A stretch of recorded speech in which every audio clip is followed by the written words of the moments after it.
You got a special kind of show, but some point that it's never know. It's just point to be so genius in your mind. You're so profound and acts as well, but not as much as we can tell, because you are the one who looks too far behind, with no kind. Welcome to Movie Rehab. Are you sane enough to escape the show? Today I will close the third season by reviewing a movie which ranks amongst one of my all-time favorites, and it's a film that almost nobody has ever heard of. Black Snake Moan. Black Snake Moan is a 2006 film that was directed and written by Craig Brewer, which most people are probably familiar with thanks to movies like Hustle and Flow, Dolomite Is My Name, or the 2011 remake of Footloose. But anyway, it's time for you to find out why exactly I do consider Black Snake Moan to be an underappreciated masterpiece. The movie opens by showing us a video clip from the legendary Delta blues musician Son House, who's talking about the influence that love brings to music. Ain't but one kind of blues, and that consists between male and female that's in love. Love sometime will leave you feeling sad and blue. And that means two people supposed to be in love when one or the other deceives the other through their love. We then immediately cut to the two of our main three characters of this movie. Ray, played by Christina Ricci, and Ronnie, played by Justin Timberlake.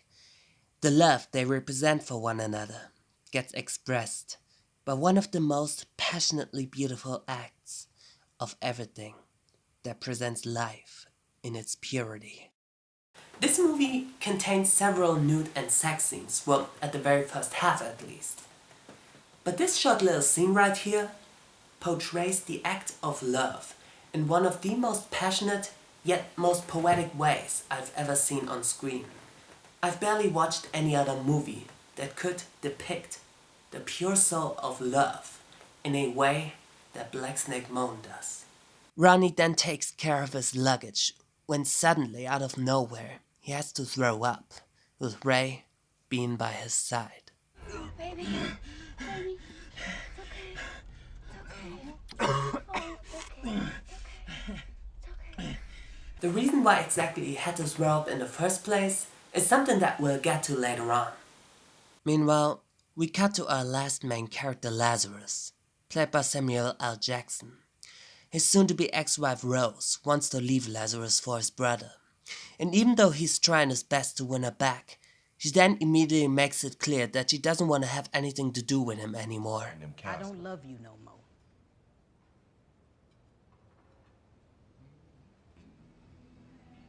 I'm sorry you hurt me. I said my piece. I've got to give major props to Samuel L. Jackson's acting because you can clearly see how heartbroken Lazarus is and how he's trying to hold back his emotions. From an acting-wise standpoint, it's not very easy to make your character look like he's pretending to not show any emotions without coming off as straight-up robotic. You, sir, gain further respect from me. She then wants to leave, but Lazarus then grabs her arm before she can. God forgive you for what you've done to me. Let go. My daddy told me a younger woman would bleed me dry. You better pray, gal. You hear me? Don't you lay a curse on me. Yeah, go and look. See if I give a shit about any of you people.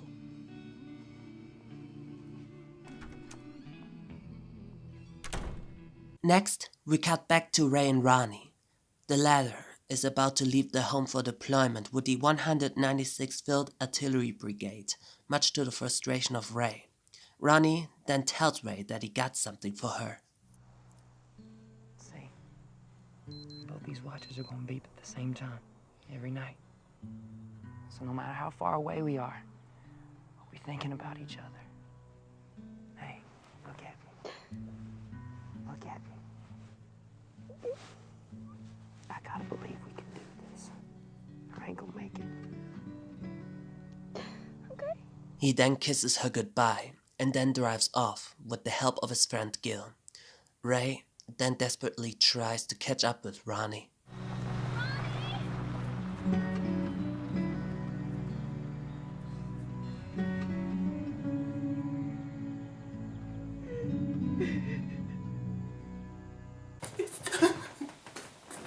No, I'm not crying. Yourself together. Keep your composure. Carry on. Once Ronnie is out of sight, her inner demons then force their way into Ray's mind.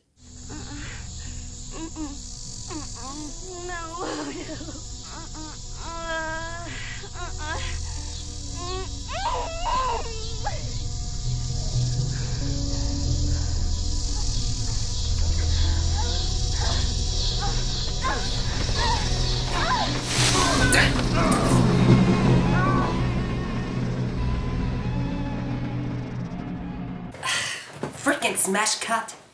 To make it short, Ray suffers from nymphomania. And the way this film portrays it is truly admirable because in most movies, TV shows, or whatever else, it's usually played for laughs. Moan, on the other hand, actually deconstructs it in the most filthy, most unpleasant way imaginable. Remember when I've praised the first sex scene earlier on? Well, that's the only time where it's portrayed in a sensual way. All of the other sex and nude scenes are portrayed in the most exploitive, uncomfortable way that anyone can think of, and it's done entirely on purpose to showcase the unpleasantly that people like Ray are going through whenever their addiction comes into full force. As for why exactly Ray is suffering from nymphomania in the first place, well, we'll get to that later on, and spoiler alert, it's not pretty. Ray then comes across her mother, and to say that they aren't in good terms with one another would be a major understatement. Cough drops or condoms? I didn't know you was working here. Yeah, well, you know how it is. I just love getting dressed up in these goddamn blue vests. I also like the innocent, childlike look that Ray shows to her mother. It's very adorable and in stark contrast to her previous scenes. Those mannerisms, however, ain't there without a reason once we get to know her better. Meanwhile, we cut back to Lazarus, who's drowning his sorrows at a bar, when suddenly his brother Deke arrives. And I've gotta say that the following scene is just as terrifying as it is heart-wrenching. You come in here to ease your heart, huh? Well, I ain't gonna help you do that. You took her into your bed, and you got to lay in it. I'll always love you, Laz. To the end of my days. What the hell you doing, man? I do it for you. All you got to do is say it again. Say you love me. Say you love me, nigga!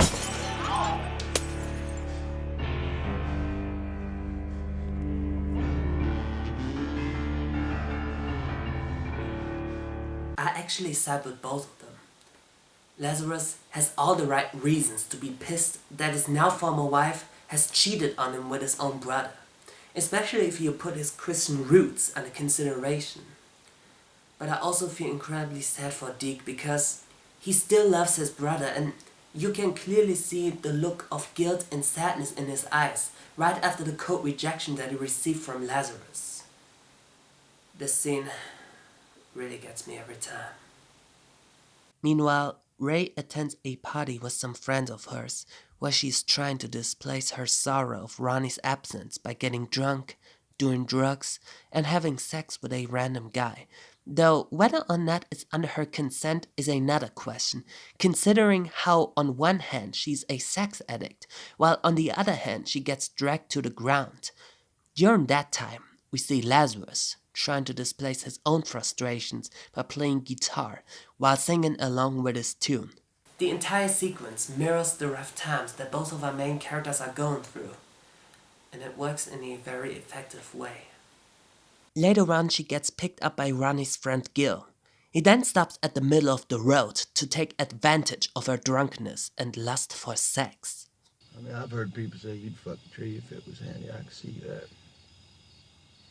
But that nigger, Tyrone, I mean, I could see a tree, but that piece of shit. Asshole. Ray then makes fun of Gil's physical attributes, which then leads him to beat her unconscious. Thinking that he had killed her by accident, Gil decides to throw her out of his pickup truck to avoid any troubles. So he's a racist, violent scumbag who's not above leaving Ray out in the woods to die. Yeah, there's a special place in hell for people like him. The next morning, Lazarus receives a phone call by his friend and pastor R.L., played by John Cothran Jr.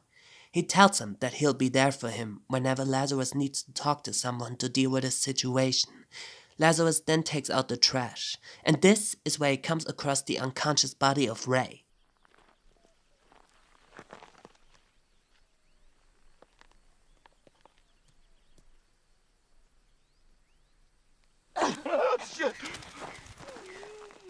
Lazarus then decides to take care of her to make sure that she's not in grave danger. Ray then suddenly spouts out the name of Tehran, the first guy she had sex with after the addiction was kicking in. Lazarus just happens to know Tehran, but we'll get to that soon enough. Lazarus then visits a pharmacy to learn how he can take care of Ray. Here, we also get introduced to Lazarus' love interest Angela, played by S. Apatha Murkison, an incredibly sweet, mother-like character who gets along greatly with Lazarus. Is your niece older than 12? Mm-hmm. Okay, my sister got a bad cough with her pneumonia, so I just copied her prescription. You don't need to pay anything. Just take it. And if she gets worse, you give me a call. I put my number on the bottle. You ain't gonna get in no trouble about this, is you? Not if no one finds out. Lazarus then visits Tehran in order to find out whether or not the latter had anything to do with Ray's injuries. Now, this gal, Ray, she like it rough, you know, like beating on or whatnot. Ain't my scene. That's something you into? Oh, See, look, nigga. That girl's in my favor. You fuck with her rough, you got me to fuck with. Whoa. Call her that dog, boy. Wow. Say whatever you want about Tehran's lifestyle, but you've got to admire the protective side that he shows for Ray due to the fact that he doesn't treat her like trash, despite the meaningless sex that they've had numerous times. Tehran then lets Lazarus know about the promiscuous reputation that Ray has received all over the town. Like I say, you wanna hook up with that, I ain't in your way. Switch your husband all over town anyway. She got that sickness, you know. What sickness? What I'm saying is, she gotta get dick. She goes crazy. Lazarus then returns back, and he then hears Ray spewing out a few lines that sound eerily familiar to earlier events. I'm gonna take good care of you, all right?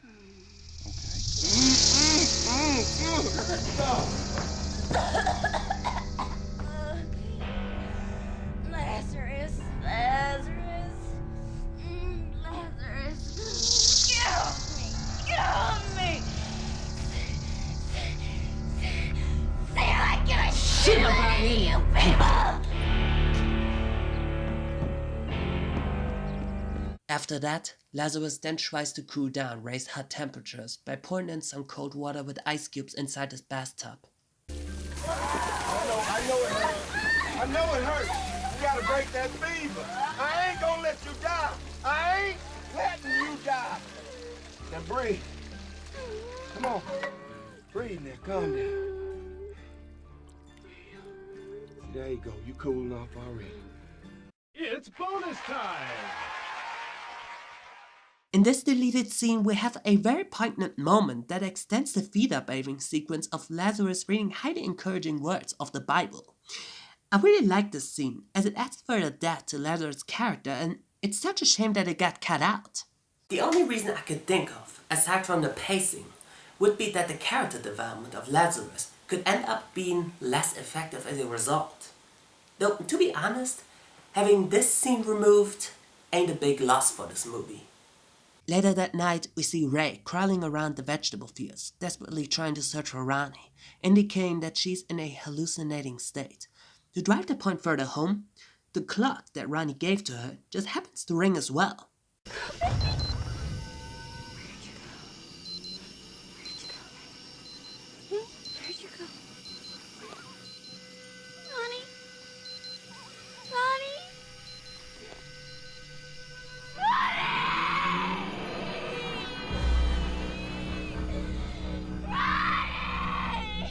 Hey, girl. Hey. Lazarus then carries her back to his couch, and he then sings a song to calm down her senses. I went down to the church house. I heard a voice tell me to pray. I got down on my knees, but I had no words to say. Lazarus then opens a box with a huge chain inside that he decides to put on Ray, so that he won't have to search for her all over the place again. The next morning, Ray finally got her senses back, but then understandably reacts very irritated about being chained up. You can take this off. No, you ain't right yet. I'm right enough to stand on my own 2 feet. Why you let them men treat you like that? What? All them men's you up under. Why you let them do you like that? If you want to have me, you can take me. I'll do whatever you like. God seemed fit to put you in my path, and I aim to cure you of your wickedness. The trailer also misled a lot of people into believing that this is a Stockholm Syndrome themed exploitation film, which really annoys me because back when I've watched this movie for the very first time, I've immediately figured out that this couldn't be farther from the truth.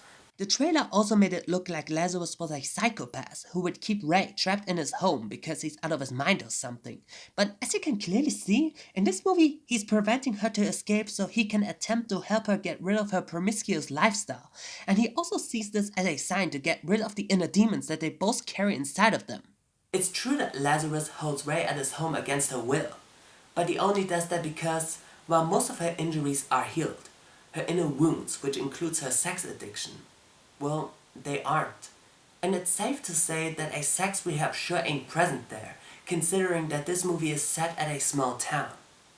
So he lets her eat his food, they go out for a walk so that Ray won't just lay around on a sofa all day, and Lazarus also tries to preach to her about getting her addiction in control, which at first doesn't work obviously. I ain't no saint. I ain't saying I ain't weak. I mean, playing guitar and them blood bucket jukes all your life, nigga learn how to sin. And I do got sin in me. I ain't gonna lie about that, but I got respect. And all you got in you is bile. Just bile, running around behind my back, hoeing with my brother, killing my baby. Get off! Oh. Lazarus then immediately apologizes, acknowledging that he went a bit too far with his speech.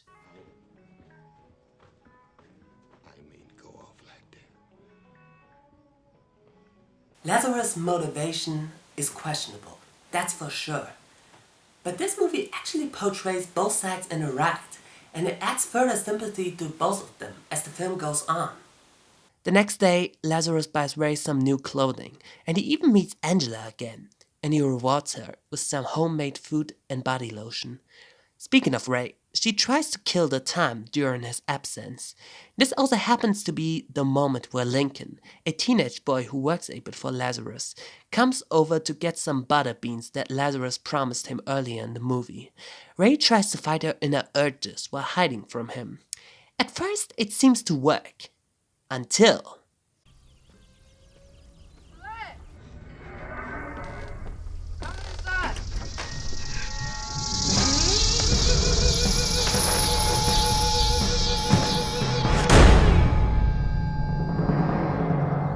Lazarus then arrives back home, and once he gets to see what kind of shenanigans are going on inside his house, he immediately reacts the way you would expect him to. Get your ass away from around here!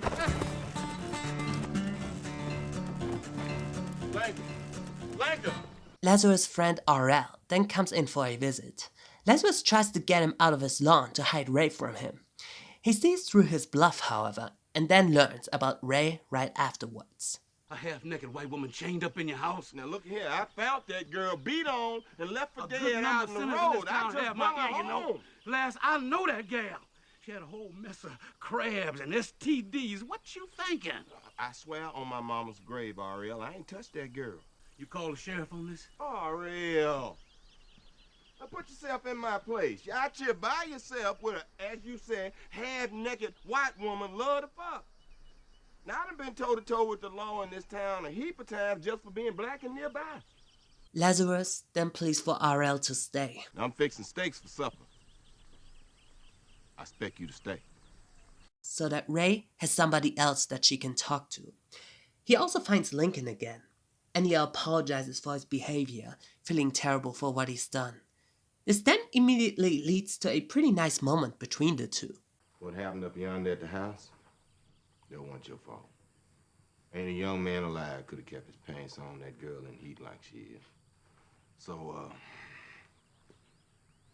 that your first time? Yes, sir. Shit. I remember my first time was out behind my uncle's barn with my second cousin. You want a cigarette? No, sir. That's usually what you do when you get through, you know. You either smoke or leave smoking. That scene is just as amusing as it is comforting because it really just goes to show you that Lazarus is good at heart, if a bit rough on the edges. And it's really nice to see that he's eventually reconciling with Lincoln. I wish I could say the same for the sibling relationship that he has with his brother, though. Oh, and speaking of which, It's bonus time! we then get to the scene right after the dinner, where Ray and Lincoln are washing the dishes, while RL and Lazarus are both outside, with the former informing the latter that his now ex-wife got pregnant from his brother Deke. Lazarus then tells him that he doesn't really care about that subject matter anymore. Personally, I'm glad that they've removed the scene because even though that moment was meant to show that Lazarus has finally conquered his inner demons, it still would have felt like adding further salt to his wounds. And it would have also ruined the wow effect from another scene which Lazarus would also talk about his broken marriage later on. Aurel tries to encourage Ray to talk about her inner demons. She's at first reluctant to answer, which is until he asks her a rather simple yet very effective question. What's your heaven?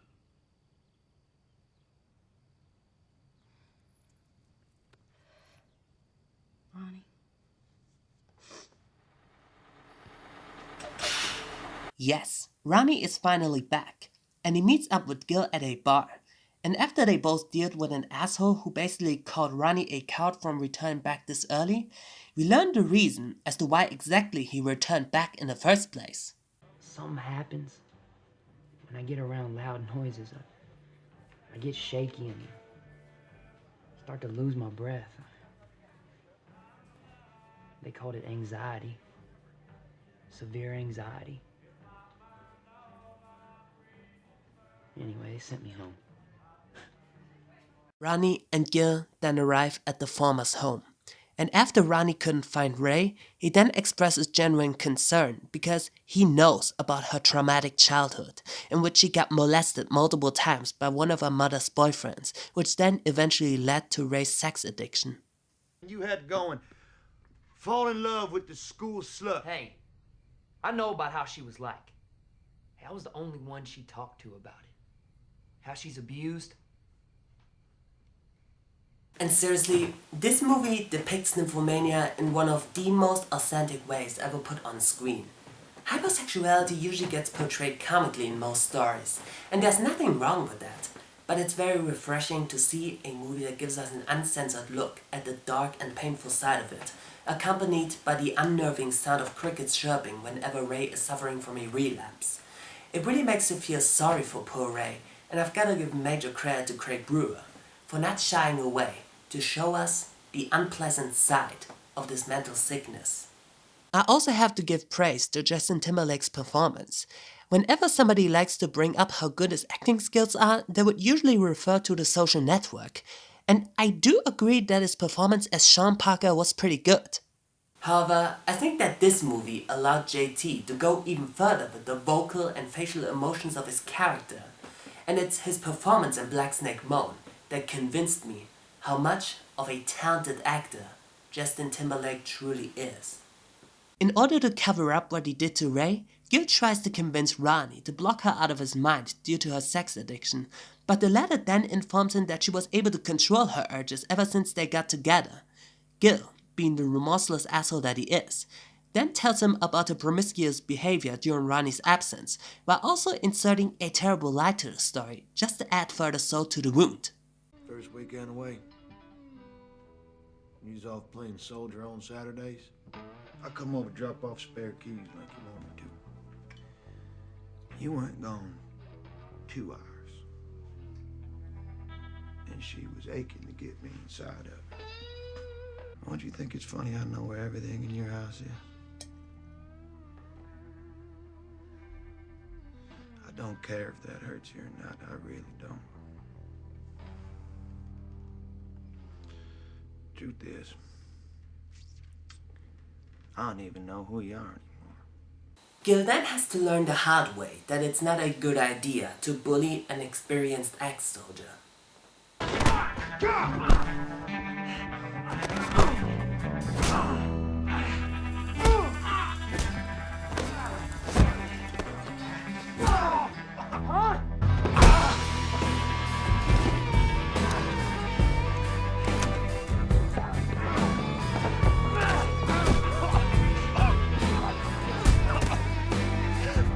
I think that Ronnie should have went a bit further, like for example, shoving his foot so hard up this scumbag's ass that the latter's testicles would have fallen off in seconds. But nevertheless, this scene still felt incredibly cathartic. Back at Lazarus' home, we see both him and Ray drinking some hard alcohol, and he then informs her that he lets her free because he feels that she has to figure out a way to deal with her own problems herself, and that him forcing her to stay won't get them anywhere. Ray then requests him to sing for her. During the part where he's playing his little intro, we learn that back when he was still married to Rose, that she was pregnant at one point. He was quite happy about that because he always wanted to have children. But much to his dismay, he had to learn that she aborted their unborn child. And what made this worse was the fact that she lied about that by pretending that she was just visiting her family. You should consider yourself lucky for her being gone then, Lazarus. Because having someone doing that to their own partner just proves that they don't deserve to be with one another. And it's perfectly reasonable that you would decide to cut her out of your life. She left you for your own brother. That bitch can go straight to hell. The next day, they arrive at the grocery store, where Ray wants to make peace with her mother regarding their rocky relationship. The latter doesn't consider this option a choice, however, so Ray then tries to confront her mother about her not doing anything to help Ray against the sexual abuse. Bringing that subject up, however, gets her mother very angry. Ray then goes so far to tell her that she doesn't even want her to apologize, but instead just tell her how she knew about it. The only thing I'm sorry for is forever listening to my parents and having you, and not doing what I should have done.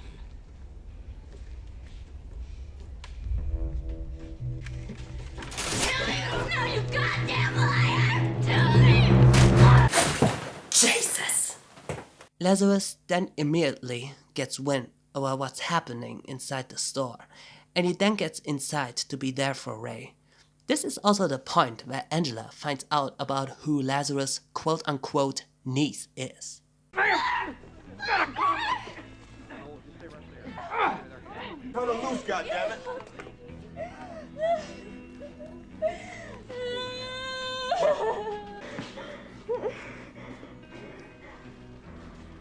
This your niece?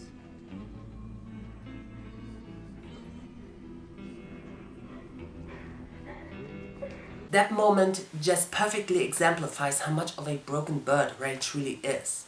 It must have been already tough for her to confront her own mother about the traumatic childhood that she went through. But the fact that the latter just bluntly tells her that she should have aborted Ray when she was pregnant with her, that is hands down the worst thing a parent could ever tell her own child. And really, it's next to impossible to not feel sorry for Ray. Lazarus then gives Ray a bath, which symbiotically speaking is him cleaning her soul from the inner demons that have plagued Ray throughout most of her life. It's bonus time! Another deleted scene, but this time around it's a flashback where we get to learn how Ronnie and Ray got to know each other. Ronnie was thrown up in a bathtub because he didn't make it to the toilet, and Ray was trying to get away from one of her sex boys while also having the need to relieve herself. In fact, there's actually a double meaning behind those words. Ronnie and Ray then get along right away, and Ray even comforts him during his emotional breakdown. Come here, baby. Come here. It's okay.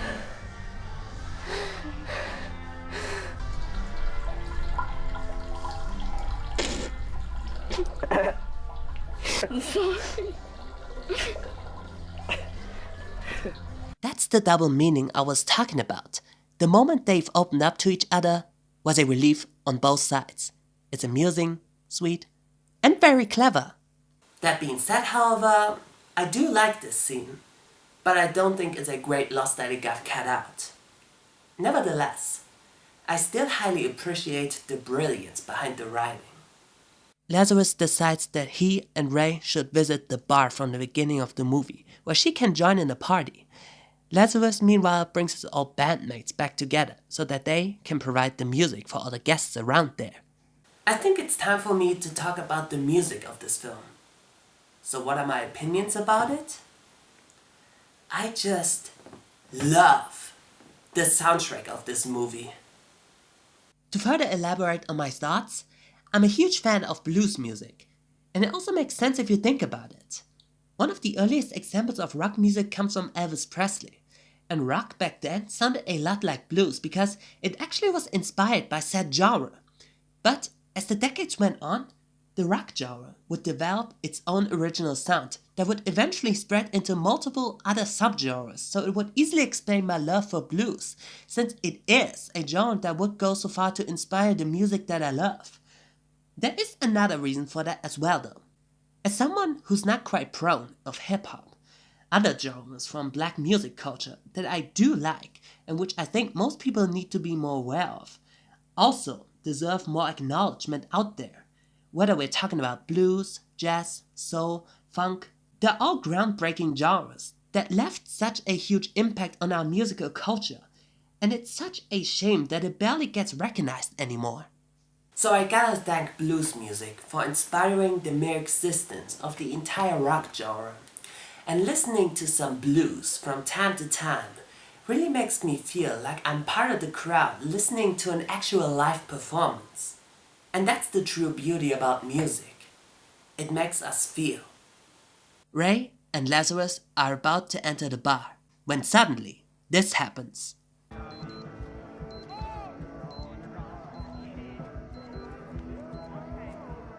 What's wrong? Nothing. So the old band is back together. They're playing some amazing blues tunes to which Ray and the rest of the crowd are dancing to.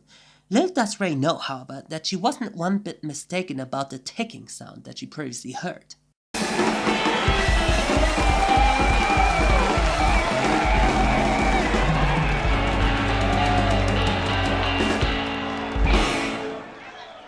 Ray and Lazarus then arrive back at his home, and Ray then starts to play some music on his guitar while actually coming up with her own song with lyrics that ran through her mind. This little light of mine, I'm gonna let it shine, let it shine, let it shine, let it shine. And that is art in its purest form. It comes from the heart of an artist, and the art comes to life, thanks to the passion of our creativity. Ronnie then eventually manages to track Ray down, and to say that he's furious would be a major understatement. Ronnie! Oh! No! Did you think I wouldn't find out? Hell, Gil told me. Hell, you and him. Hell, you and everybody.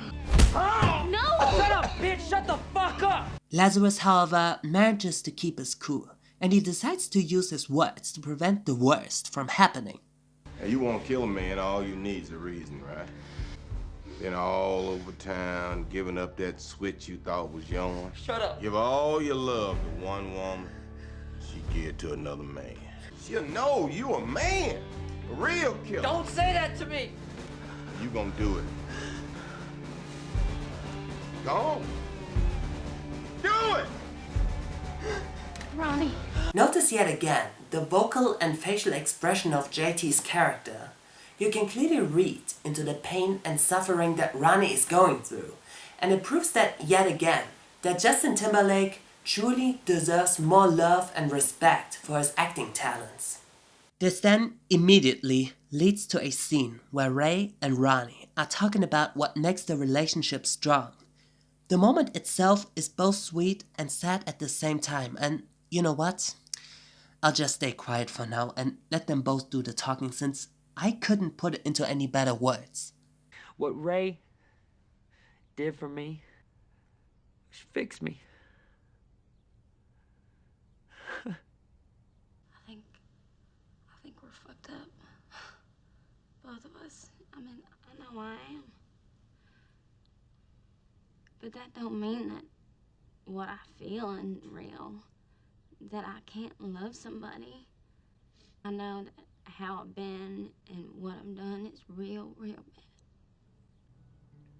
So if you won't quit on me, I understand. But please don't. Ronnie and Ray then both decide to get married. Lazarus then goes to visit Angela to ask her for help. It's bonus time! This is the last deleted scene of this movie. Lazarus has a heart-to-heart talk with Angela in which he's confessing his love to her. She tells him, however, that she doesn't want to get hurt, which is something that has happened to her a lot. Lazarus then assures her that he would never do that, in the most beautiful human language on earth.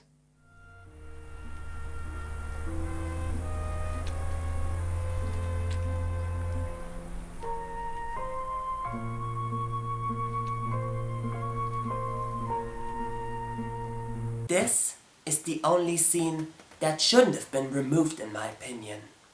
Next to the fact that it shows yet again a much softer side of Lazarus' character, it features a movie kiss that manages to be passionate in the most non-sexual way imaginable, which is quite hard to pull off. It is love in its purest form, and having this scene deleted is one of the main reasons why this film sure ain't a part of my top 3 favorite movies. It's here pine time.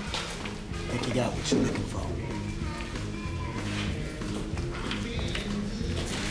Angela then helps out Ray with her wedding dress. It's a sight that melts the coldest of hearts. Ain't she pretty? I'll give y'all some time together. Ooh-wee! Now that is sharp. Girl, you sharp as a tack. Lazarus then gives Ray some encouraging words on her way before the big moment. You and me, we gonna get through this. We gonna be just fine. Won't you let go of me? You and me, we always gonna have hope to each other. This moment right here just goes to show you how far both characters have come at this point. Lazarus was the father figure that Ray truly needed, and thanks to him, she has managed to deal better with her traumatic childhood experience, which has also helped her to see the good things in life again. All right. You got it now. Ray and Ronnie then get married, with a nice little bonus being the gold chain that the latter wraps around her waist. And Lazarus and Angela eventually become a couple as well. Our new married lovebirds then choose to leave their old hometown behind to start a new life somewhere else. Ronnie then has to stop the car because the panic attacks start to come back again, with Ray almost falling back to her sex addiction. She then manages to calm down her nerves, and Ray then comforts Ronnie and sings to him while reassuring to Ronnie that everything is going to be fine because they'll be there for one another, and he's completing her, just like she's completing him. And that was Black Snake Moan. And not only is this one of the most surprisingly profound movies that I've ever watched, it's also a film that ranks amongst my favorites. This movie means the whole world to me. The acting is superb, the main characters are all relatable, and the music is absolutely amazing. The love story between Ray and Ronnie is one of the best that I've ever seen. Most people would probably wonder why, considering that they didn't share much screen time together, but you know what? That's exactly why it works. They are separated from each other, and the more you get to know the characters, the more you root for them to get back together with a happy ending. They both complete each other. Lazarus is a complex character who at first comes off as a religious nutjob, but he then eventually turns out to be the father figure that Ray truly needed her entire life. The characters had a lot of depth to them, and they felt so real, which gets reflected by the outstanding acting from each and every actor. The soundtrack is freaking awesome, and this movie took an odd-sounding premise and made it work better than any other movie that I could think of right now. It's really interesting because as much as people, I think, are going to get caught up in the controversy of a young white girl chained up by an old black man, this is actually a religious exploration on my part. I began to think a lot about God when I began to have these attacks.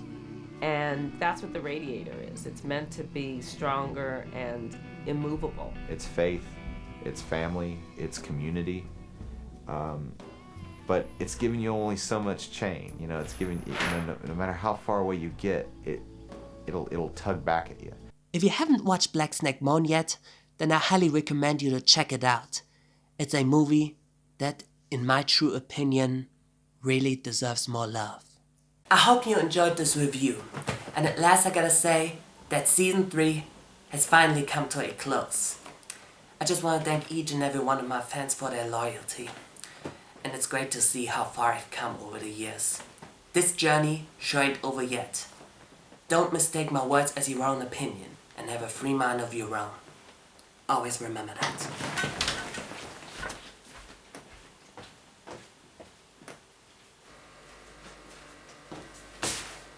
So, are you ready to answer the question that I've asked you a long time ago?